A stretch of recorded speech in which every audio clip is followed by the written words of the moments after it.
the armoured might of the TEC fight a desperate war on two fronts. This is Sins of a Solar Empire 2.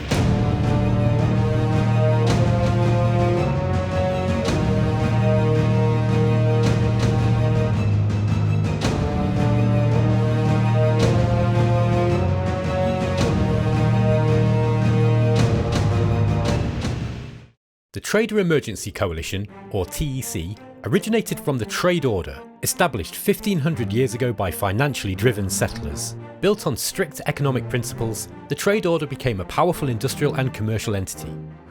During an expedition, they discovered a desert world with a thriving but deviant civilization practicing forbidden sciences. Shocked, the Trade Order exiled these deviants, later known as the Advent, to the far reaches of space. For centuries, the Trade Order enjoyed peace until they were suddenly invaded by the Visari Empire, an ancient and ruthless alien race known for subjugating or annihilating civilizations. This prompted the formation of the TEC to unify and defend against the alien threat.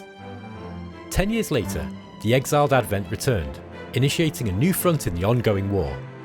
Despite their industrial strength, the TEC struggled to repel both the Visari and Advent.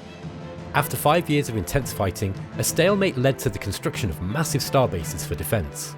As the war dragged on, internal divisions emerged within the TEC, the isolationist TEC Enclave and the vengeful TEC Primacy. The TEC Enclave sought to fortify defences and wait out the conflict, while the TEC Primacy aimed for ruthless retaliation. United by their industrial might and driven by past betrayals, the TEC remain a formidable force in the galaxy. As one might expect from the Trader Emergency Coalition, a wide-ranging and dispersed manufacturing, export and commerce system is the core foundation of their economy. Each planet type or asteroid in the game has its own spread of resources available for trade, and these can be exploited by building the TEC's unique trade port orbital structure. These resources are goods, sold for credits, metal and crystal, with the different planet types producing more or less of each resource in a generally intuitive way. Ice and crystalline planets contain more crystal, volcanic and ferrous planets will trade out more metal, and so on. Each trade port built in orbit around a planet, up to a maximum of 5, will increase that colony's trade capacity, increasing both the maximum number of each trade resource available to the faction as a whole, and a special currency called export points. These export points can be assigned to goods, metal or crystal export up to each one's maximum limit, granting a bonus to that resource's income rate to the player, just as if they had another physical source of that resource. Even better, export points can be unallocated and reassigned at will, allowing the TEC great flexibility in fulfilling the ever-changing industrial demands of a dynamic battlefield. Put simply, the TEC factions get a lot more resources from a smaller territory than do their alien rivals, and their economy can better cushion the loss of a critical resource generating colony by shifting their trade focus over to cover the new deficit. Where the Advent Sci-Tech empowers them to locate, control and disrupt their foes, and the Visari's mastery of phase space allows superior strategic and tactical manoeuvrability, the TEC's greatest strength lies in their industrial fortitude and flexibility. A well-supplied TEC empire cannot be defeated without a dedicated and sustained effort. Once your trade ports are online and engaged in commercial activity, trade ships will begin to ply their wares from colony to colony around the game map. These ships are automated and cannot be controlled by the player, but may be upgraded to share their sensor data through research. This allows you to keep tabs on the movements and positions of your rivals, a less conspicuous method of surveillance than sending a Prova Scout Corvette into their territory. Destroying trade ships can bring in a credit bonus to the aggressor, and you'll want to keep these defenceless ships alive to prevent this. They can be upgraded to keep an armed accompanied escort with them, and these free ships don't count towards your supply total. This can provide some extra firepower when your trade ships enter an active combat zone too. Under the combined pressure of the Visari and Advent invasion forces, the TEC fragmented into two bitter rivals, each with a very different philosophy and strategic capabilities to match. The isolationist TEC Enclave orient their battle doctrine towards an incredibly powerful defensive capability, with pioneering armour and hull point boosting items available for research, and a hulking beast of a titan that excels when fighting in a friendly gravity well. Furthermore, they can construct 2 Argonev starbases around a single colony, and they can build them cheaper too, making the TEC Enclave an absolute nightmare to dislodge from a crucial, well-fortified choke point. Even an unmodified Argonev is a daunting foe, but when fully kitted out with starbase items, only very large and advanced invading fleets stand a chance of bringing one down, and the prospect of tackling 2 gives pause to even the most confident of commanders. The Enclave have another ace up their sleeve when it comes to defence, the garrison fleet. With the right technological know-how, a garrison recruitment centre can be built. This activates idle shipyards to steadily build a semi-automated defence fleet of ships up to a supply level that increases with further research. Garrison fleets are usually automated, but can be manually controlled and have a limited range. They can be set to defend their home system, roam to adjacent gravity wells to help defend friendly colonies against incursions, or out to nearby enemy systems as an attacking force, perhaps to assist your regular fleets in an invasion or to apply a constant pressure, keeping a rival on the defensive while your regular forces operate elsewhere. The War Measures Act comes into play in desperate times. This powerful ability lies near the end of the tech tree, and grants a scaling bonus to credit income based on the size of your fleets. The smaller your fleet supply, the more credits are raised in taxes to allow rapid replenishment of your military forces. This enables the Enclave to recover from truly devastating losses, relying on their extensive fortifications to hold the line while their factories work overtime to bring in fresh replacements. Meanwhile, the vengeful TEC primacy turn their rage on the galaxy around them, allying with dangerous pirates, stoking the fires of xenophobia and revolution, and whipping their own forces up into a frenzy of apoplectic wrath before turning them loose on their hapless adversaries. Pirates are a scourge upon the civilized empires of the sector, but the TEC primacy can bring these unsavoury characters into their fold.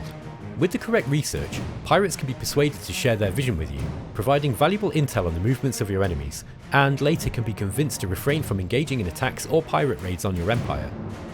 Furthermore, a gang of freebooters convinces an initial force of pirate vessels to join your side, and a pirate mercenary base can be constructed to hire even more dangerous villains in exchange for credits. Spreading your culture across rival gravity wells sets up a nasty surprise for those who stand in your way. When insurgency is researched, trader citizens from all across the sector will rise up and take arms, righteously attacking your enemies as the oppressors that they are, targeting all colonies where your culture is dominant. This dramatic escalation in the war forces your opponents to resist your culture or suffer periodic invasions. The Novolith Cannon is the TEC primacy's terrifying doomsday weapon, constructed in orbit around a friendly colony and targeting enemy worlds nearby, with its range increased through research. This enormous cannon slowly rotates into position before unleashing a massive, high-velocity round at its target with devastating consequences for anybody living there. Reload times are slow, but once a Novolith cannon is online, nowhere within its range is safe from annihilation. In Sins of a Solar Empire 2, the Novolith cannon has a new functionality to bring it in line with the TEC primacy's offensive-oriented playstyle.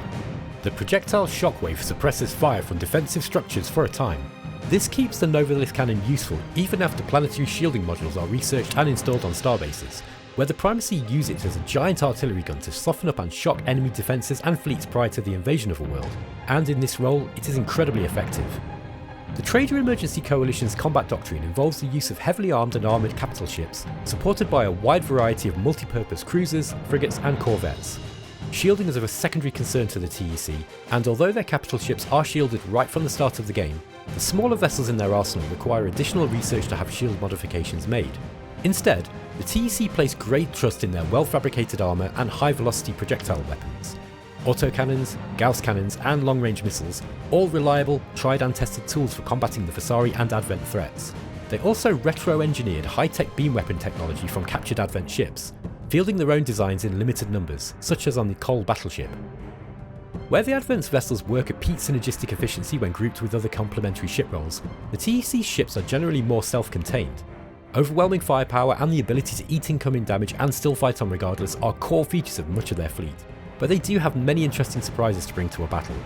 For example, the Sova carrier not only releases swarms of deadly strike craft into battle, but can construct both the Prover Scouts and Shriken gunship corvettes anywhere in the field with the mobile corvette factory ability. Replacing lost scouts or gunships without the need for a well-defended supply line between your fleets and orbital factories can be very handy when operating behind enemy lines. The Ogrov torpedo cruiser stands testament to the TEC's knowledge of fortifications and how to best bring them down with minimum fuss. Their massive heavy torpedo launcher packs more punch than almost anything in the game, and woe betide any starbase or titan that cannot properly defend itself from these huge, deadly projectiles. The TEC's deadly Gauss cannon technology is now available to the smaller frigate class of ships, with the Karlev Gauss frigate now ready for mass production.